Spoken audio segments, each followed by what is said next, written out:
All right, Senator Durbin and then Senator Hoven.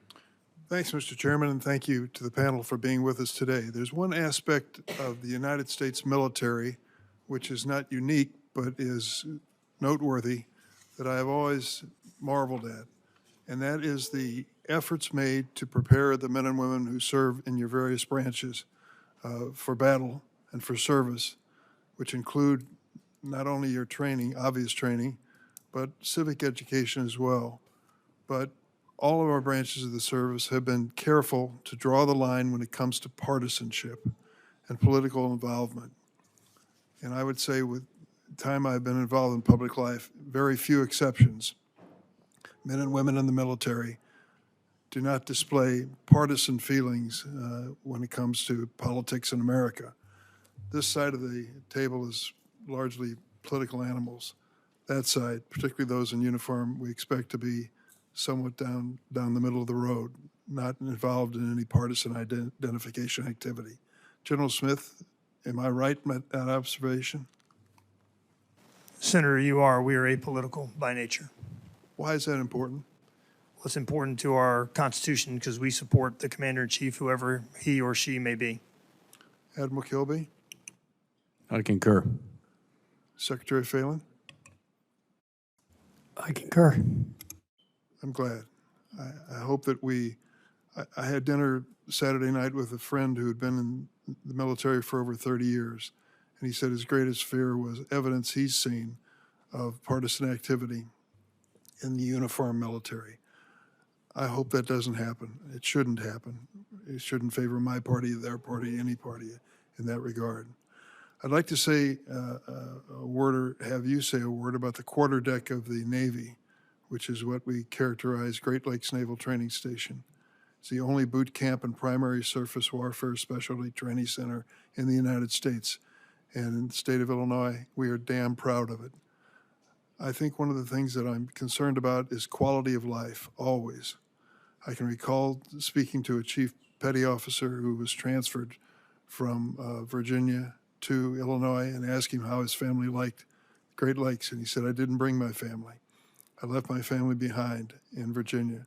I said, why? He said, because the schools here are not that good for Navy families. I think that's changed because that observation was made many years ago.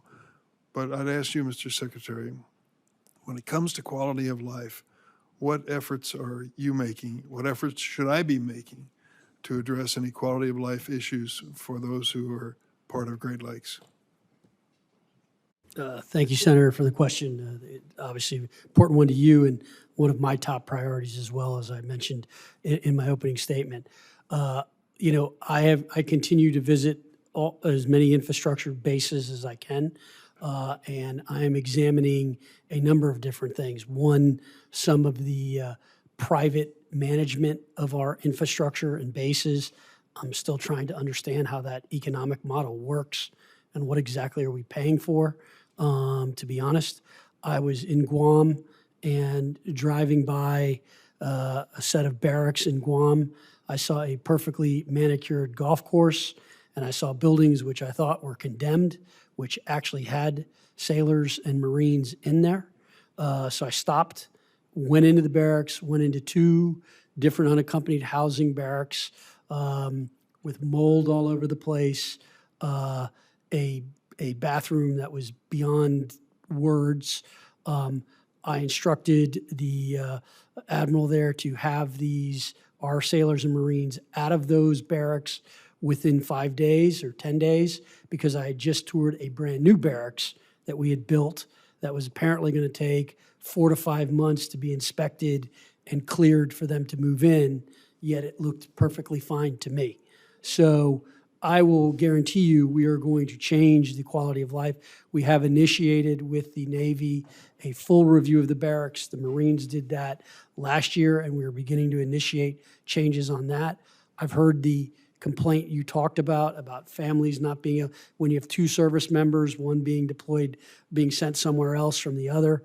We're going to try to fix that because it is a key to our retention, is their quality of life. I would just say, readiness. just in a few seconds remaining, what you just described in Guam is similar to a situation we're facing at Great Lakes, one of the privatized military housing communities sat empty because 70% of its units were condemned and unlivable.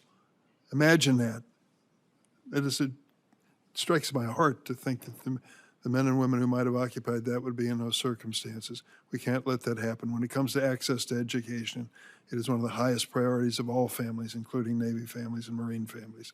So it's my priority too. Thank you. Sir, it's appalling, and we are going to fix it. Thank you. I want to help.